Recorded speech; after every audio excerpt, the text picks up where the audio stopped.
Hey, Larken Rose here. I'm going to make this short and sweet, or short and sour, as the case may be. If you don't appreciate capitalism, you have no idea what capitalism is. Now, I could just end it there, but it probably requires a little bit of explanation. Most of the people who bash capitalism and complain about capitalism point to the basically corporatism of giant companies usually using the violence of the state to get preferential treatment and enrich themselves and steal resources from other countries and stuff like that. And that, especially in the mainstream media, which is rather leftist, is what gets labeled capitalism. If you're against that, cool, me too. Because of the coercion involved with government violence that gives them their benefits. I want to do a brief video. I rarely try to give lessons in economics.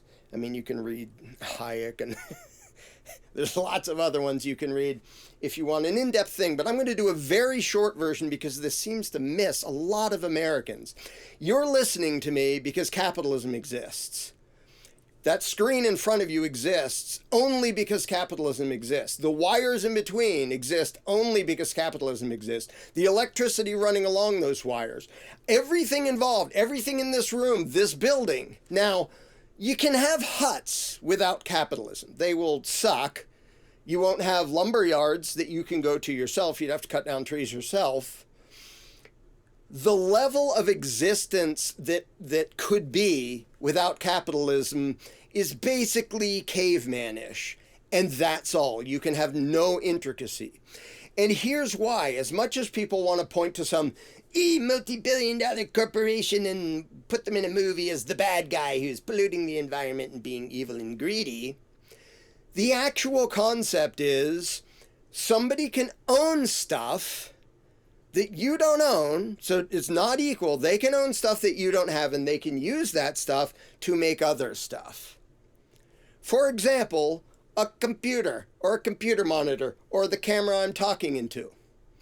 How the hell do you think anybody is ever going to make that, or one little chip in any of these things, without a big frickin' factory that makes computer chips? Well, we'll have collective ownership. No, we won't. First of all, that always works horribly unless there's somebody in charge who says, yeah, I have the actual understanding of how to make this. Second of all, if you have 10 or 100 people that own a company and then do it, that's still capitalism. It's just 100 instead of 1. But those 100 people still have an exclusive right to decide what is done with the thing that makes something. Think of the things you wouldn't have unless somebody with way more money and capital than you decided to create something. A car, there would be no automobiles. There would be no combustion engines. Because how the hell do you think you would make that if nobody could own the thing to, even if somebody just said, I'm going to make the most rudimentary thing. First of all, even just like smelting iron is a pretty involved, complicated thing. Okay, Bubba learned how to melt iron out of the ground and make it into metal that you can make into a spearhead. Well, who's Bubba to say that he's the owner of that smelt and all that equipment? No, that's the means of production. We have a right to the means of production. We're the people, okay? So now we've rewound past the Bronze Age, and that's about where you're going to stay till the end of time. Because what is involved to make, like, a laptop? If you've ever opened a laptop, whether you know how they work or not, or lots of other electronic equipment, you'll see 8 gazillion things that cannot be made manually by human beings. When human beings were trying to make them, and it still wasn't manual, but like they had vacuum tubes, and something with 1/1000th of this power took up something way bigger than this room. And that's even with machineries that could make vacuum tubes. Do you know how to make a vacuum tube? I'm guessing no. The moment you have the equipment to make a vacuum tube, you're an evil oppressor because you're owning the means of production. Why don't you stop oppressing the people and give it back to the people? The number of people who are just spoiled out of their gourd compared to most of human history and have no understanding of what it is that enabled that is just amazing. Basically everybody who votes Democrat and 99% of the people who vote Republican. They don't get how these things came into being. They came into being because people with a crap ton of money said, if we invest a crap ton of money into inventing and building factories and paying people to design, research and development and all that, we can probably make a thing that we can then sell a whole bunch of to all those people with not tons of money, but some money. And so to me, one of the most glorious examples of that is, I don't even know if it's in frame at the moment, this Korg Kronos, which I think is literally the most expensive thing I've ever owned. I'll have to think about that. I think it literally is. Insanely complicated, and it exists only because a bunch of companies, Korg was one, Roland, Yamaha, they've been duking it out, Kurzweil came earlier, were like, there's a bunch of musicians. If we put in huge amounts of money to design a thing that made cool sounds, a bunch of them will buy it from them, and then we'll make money. Normal people are not going to do that. Normal people would never come up with this if they couldn't own the capital to have a whole bunch. And the thing that people forget while they're hating the rich, you are rich because other people are richer. You are rich because other people are way richer than you. Hopefully you understand that sentence given what I just explained. If there weren't people way richer than you, you wouldn't have a laptop. You wouldn't be looking at the screen you're looking at. You wouldn't have the electricity that is making this possible. Because other people with more money and more capital invested it to try to make things they could sell to people with less money and less capital. And that made you richer because now you have those things. If you want, you can go out and grab some dirt that they made it out of. There might be some silicon in there and some iron ore and stuff. You go grab some dirt and make yourself a laptop. Good luck with that. The number of things that exist that enrich you solely because people with way more money than you saw a way to use their capital to make profit, that's almost all the material possessions you have. There are very few things that people make, like you can make a hut. If you go out and tackle a buffalo and skin it and find some sticks, you can make a lean-to, and like you can make a few things without the concept of capitalism, without somebody having lots of money to make a factory to make something. But that's almost nothing. The level of existence available to humanity without capitalism is just shit. I mean, it can be cool, and I like the primitive thing and living and being at one with nature. But if you appreciate any of the electricity or the screen in front of you or your phone or your laptop or musical equipment or a car, any way to communicate with people on the other side of the world, thank people richer than you because they're the reason those things exist. Now, they didn't do it out of altruism, and that's the biggest thing that leftists don't like to admit. You are made richer by the greed of those rich people because they didn't think, oh, I just care about the people so much that I want to just spend $1 bajillion to make a gigantic factory to make these widgets to give them to everybody. No, they said, if I spend a ton of money on a factory to make 1 billion widgets, I could sell them to a lot of people and get a lot of money. And I know 1 million people explain this in 1 million ways. If you buy something, it's because you value the thing more than you valued the money you gave up. And if somebody else sells you something, they valued your money more than the widget that they sold to you. You both got richer through the transaction. This is something that, in our crappy education system, few Americans seem to understand. Oh, the rich got rich by stealing from the poor. No, they didn't. That's a stupid claim. You got that Ferrari by stealing it from people who didn't have Ferraris. Well, how the hell did they do that?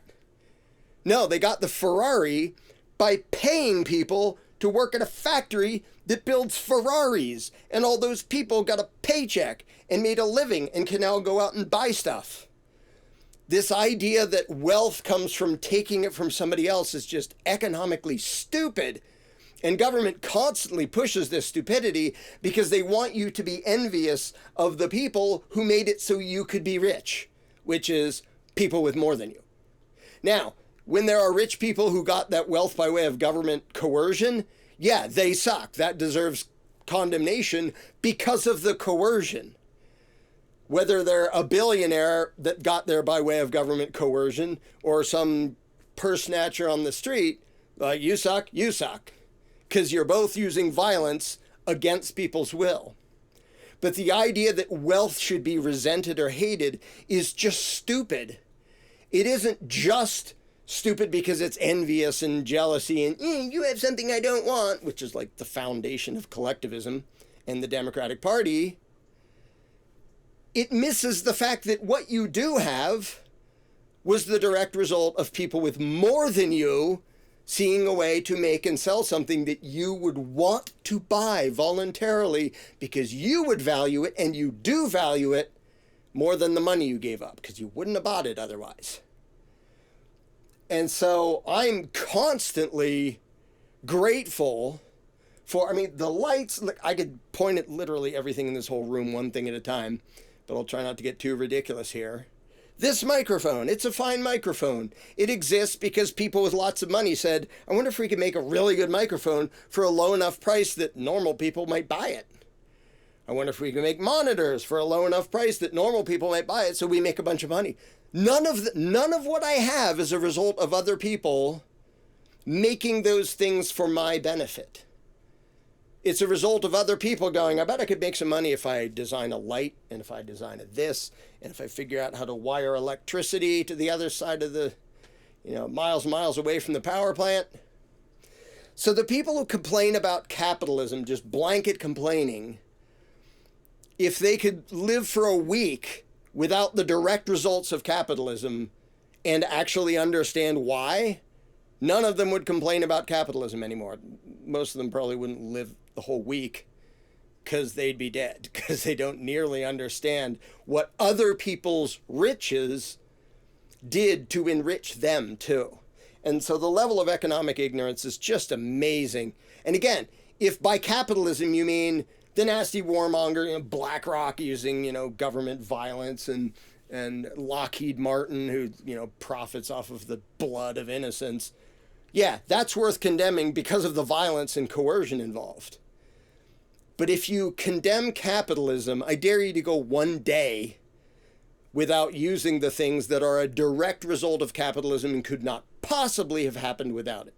So I'll end with this challenge. I've said it lots of times because people pretend I'm for communistic and socialistic things because I'm not one of those greedy capitalists.